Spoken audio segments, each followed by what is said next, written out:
Strategist Prashant Kishore has made a stinging criticism about the poll prospects of the Congress. He's taken a dig at the three-day Chintan Shivir of the Congress, saying that it was a failure. It achieved nothing meaningful, but just prolonged the status quo. He, in fact, remember, was negotiating with the Congress and then declined the offer the Congress made him in the month of April. He's also said that in the upcoming Gujarat and Himachal Pradesh elections, Congress is going to be routed. Prashant Kishore should know that grapes are sour. So he should be careful about opening his mouth. Politics has exploded days after reports emerged about China building a second bridge across Pangong Tso. Congress MP Rahul Gandhi is up in arms against the BJP. He's taken a dig. I quote him, India's national security and territorial integrity are non-negotiable. A timid and docile response won't do. Prime Minister must defend the nation, unquote. This comes after the Ministry of External Affairs had said earlier that India is monitoring the situation closely. Also on reports of China constructing a second bridge, the ME has said both the bridges in fact are in areas under illegal occupation of the Chinese since 1960s. Amid the lingering standoff between India and Chinese militaries, the construction of the bridge has put the central government under spotlight once again. Congress, of course, is using this entire issue, saying that the Prime Minister must stand up to Chinese bullying. Also that there is a docile approach of the central government led by the BJP is what the Congress has suggested. The BJP on the other hand, rather the government on the other hand, has come out and said that these bridges are being constructed on the land which has been illegally occupied by the Chinese since 1960s, and in that sense it really isn't a recent development.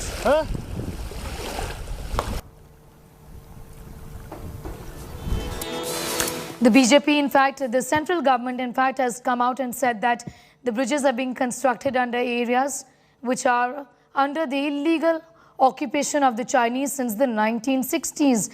The Congress has said that a docile approach will not work. The Prime Minister must defend the nation, and that the bullying is something that India should really stand up to. This is Rahul Gandhi, in fact, asking the government to take on China head-on. In other news, Associate Professor of Delhi University's Hindu College has been arrested for his objectionable remarks on shivling found inside Varanasi's Gyanvapi Mosque complex. An FIR was lodged against the professor, Professor Ratan Lal, by a Delhi-based lawyer. In the complaint, Advocate Vineet Jindal said that Lal had recently shared a tweet which was controversial, derogatory, inciting and provocative. The BJP has hailed the arrest of Ratan Lal, saying that he was hurting religious sentiments. Congress has condemned the professor's arrest, saying his right to express. Lal has been arrested for promoting enmity between different groups on religious grounds. Take a look. Treasures of the world, all that is we Indians pride ourselves on, all our heritage, would not have happened if we had not had the space to think, to talk, to write, to discuss. So that is my concern. That do we really care for India?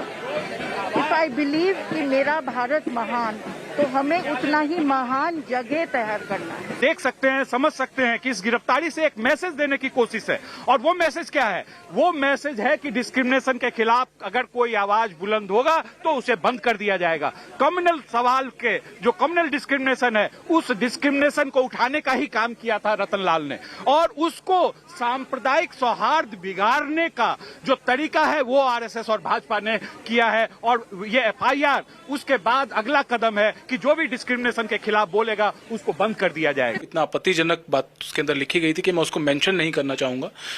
उसको लेकर मैंने जो धार्मिक भावनाएं आहत हुई, मेरी भी बीइंग अ हिंदू, और जो और इतने सारे लोगों जो इस चीज को लेकर बहुत सेंसिटिव थे, मैंने एक शिकायत Delhi police cyber cell north के पास लॉन्च किया, जिसके बाद एक एफआईआर लॉन्च हुआ, और एफआईआर के बाद मैं 2 दिन से यही इंतजार कर रहा था कि कब अरेस्टिंग होगा। कल रात को मुझे इन्फॉर्मेशन मिला था कि they are going to arrest Ratan Lal. इन फ्रीडम ऑफ स्पीच को जो लोग जानते हैं उनको पता है freedom of speech with certain limitations. अगर ऐसा नहीं होता तो ये FIR लॉन्च नहीं होती। After the arrest of DU Professor Ratan Lal over an alleged post over the Gyanvapi row, you can see that Delhi University students have called for a protest outside the arts faculty. Their demand is to release the professor, and that's why you can see these students who have gathered outside the arts faculty right now. We'll go across to the students to understand what their demand is.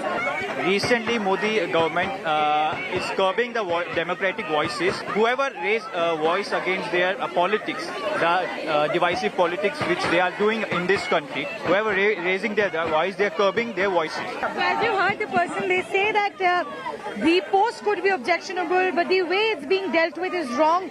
You may not have a similar opinion, but to take it to arrest is something that they deny, and that is why they've gathered over here calling for the release of Professor Ratan Lal.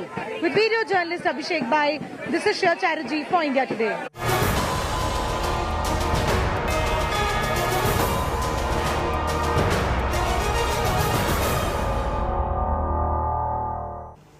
Now, a day after Supreme Court's order, Owaisi has slammed the Gyanvapi survey report again. Owaisi, in a series of tweets, reiterated his fountain not a shivling claim. The MIM chief, in a scathing attack, said the fountains are essential to Islamic architecture and that the same has been found in the Gyanvapi Mosque. Owaisi has reacted strongly, expressing disappointment over the apex court's order. Talking about the Places of Worship Act 1991, he said the act was made to prevent future controversies. He's also accused the Varanasi district magistrate of supporting the Hindu side while transferring the case to Varanasi district judge. The apex court said the court's 17th of May order directing the protection of the claimed shivling will continue till the district judge gives the verdict, and further 8 weeks to give time to parties to file appeals. It is very, very unfortunate that the local district magistrate is completely collaborating with the petitioners. If the Supreme Court have said allow the religious observance, and religious observance includes doing ablution and wuzu. So today's order also the Supreme Court have said that wuzu should be allowed, and I hope that Muslims will be allowed to do wuzu. Asaduddin Owaisi एक तो औरंगजेब की भाषा बोल रहे हैं, असुद्दीन ओवैसी जिन्ना की भाषा बोल रहे हैं, और बार बार वो कभी कहते हैं कि हम एक मस्जिद को शहीद हो लिए दोबारा नहीं होने देंगे। तो हम उनसे कहना चाहते हैं, हमने कई मंदिर औरंगजेब से तोड़वा लिए, अब उससे न्याय की लड़ाई ये हो रही है, और जो ये देश बनाम विदेशी आक्रांताओं से की विचारधारा की लड़ाई चल रही है, उसमें अगुवाई औरंगजेब की तरफ से हमें लगता है यही कर रहा है। औरंगजेब तो है नहीं। सुप्रीम कोर्ट में इतना विवेक है कि डिस्ट्रिक्ट कोर्ट की एक जिम्मेदारी है, उसकी एक सीमा है, उसका एक अधिकार क्षेत्र है, वो काम करना चाहिए। और जब सब जगह से कहीं कोई नहीं बचता है तो अंतिम रास्ता सुप्रीम कोर्ट है। शुरू में ही सुप्रीम कोर्ट ले जाना सबसे बड़ी बेवकूफ़ी थी, और ये जो सुप्रीम कोर्ट ने निर्णय दिया है तो बहुत ही अच्छा दिया है, और अब एक आशा जग गई है कि यहाँ लोअर कोर्ट से बहुत कुछ इस विषय में निर्णय किया जा सकेगा। सुप्रीम कोर्ट का फैसला बड़ा तर्कसंगत है और अच्छा है, और हिंदुस्तान का मुसलमान सुप्रीम कोर्ट संविधान दोनों को मानता है और उनकी कदर करता है, इज्जत करता है। देश हमारे लिए सर्वोपरि है। हमने बाबरी मस्जिद का वो फैसला भी माना, हालांकि हमारी आस्था के खिलाफ था, आस्था के विरुद्ध था और आज भी विरुद्ध है, लेकिन हमने उस फैसले को माना। इसलिए माना कि देश बना रहे, ये देश एकजुट रहे। With this, India Today has now accessed exclusive video of the puja being held for Mata Shringar Gauri. These are photographs of the Nandi statue outside the premises of the Gyanvapi Mosque near the demolished wall. Take a look.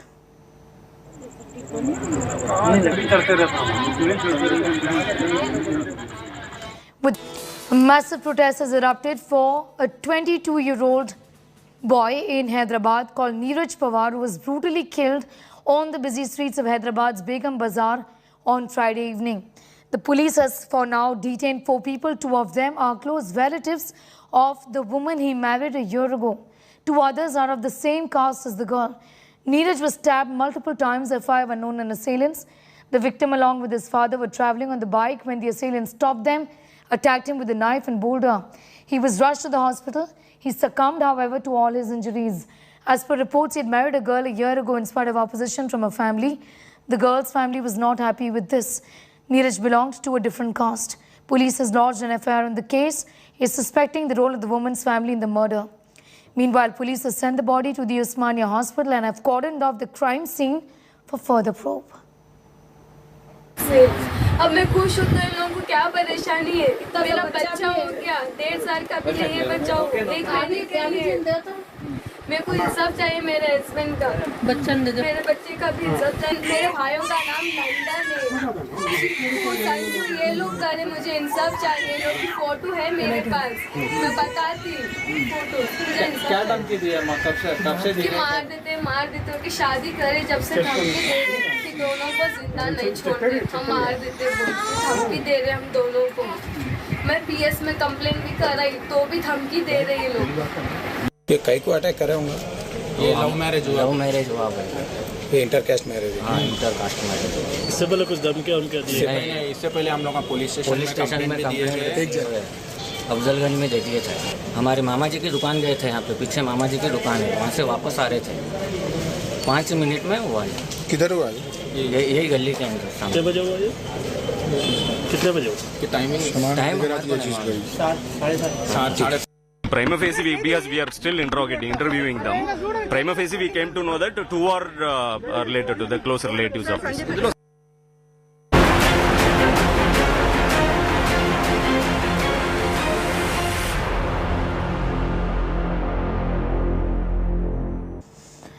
Politics has erupted over the anti-conversion law in Karnataka, with Sri Ram Sena chief Pramod Muthalik demanding action against illegal churches. About 500 of them is what he alleges, saying that there are these churches which have been set up illegally and that it is the responsibility of the state government to take action. The Archbishop of Bengaluru is extremely unhappy with what has been said and has said it is rather sad that Christians are being treated like that. He's also spoken about the anti-conversion bill and the manner in which the ordinance was promulgated, saying that Christians are being made out to be traitors.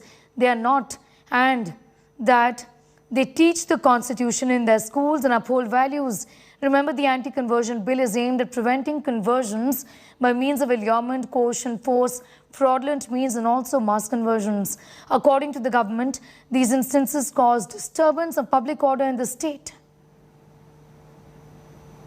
Illegal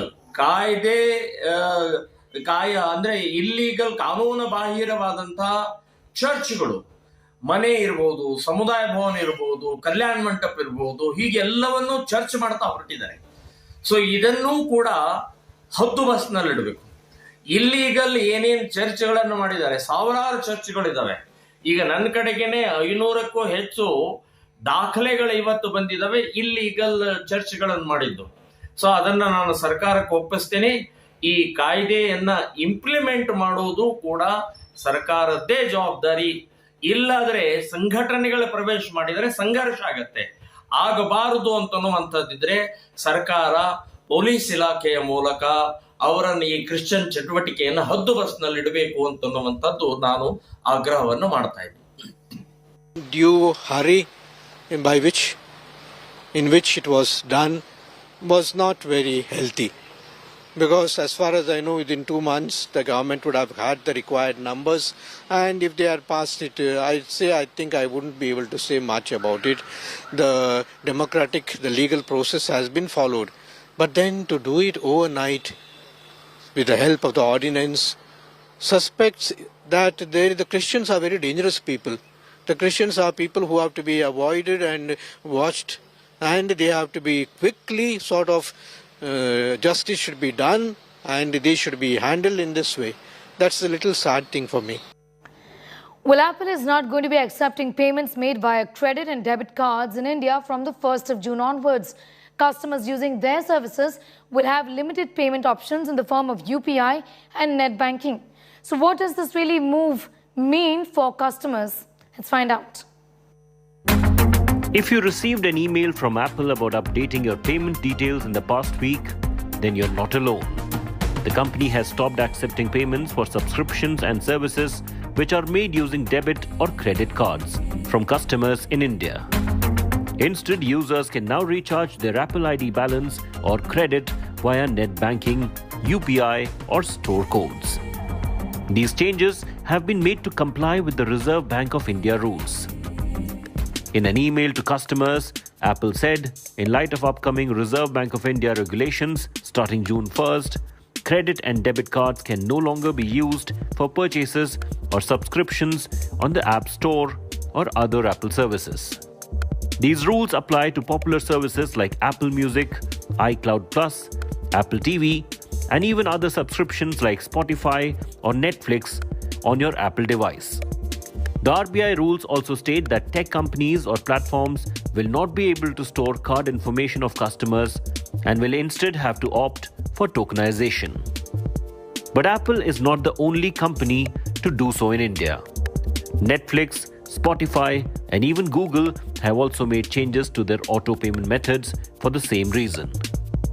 But given how reliant Apple customers tend to be on the ecosystem, which includes Apple hardware and software across multiple devices, the end-user experience will be a lot more cumbersome for them.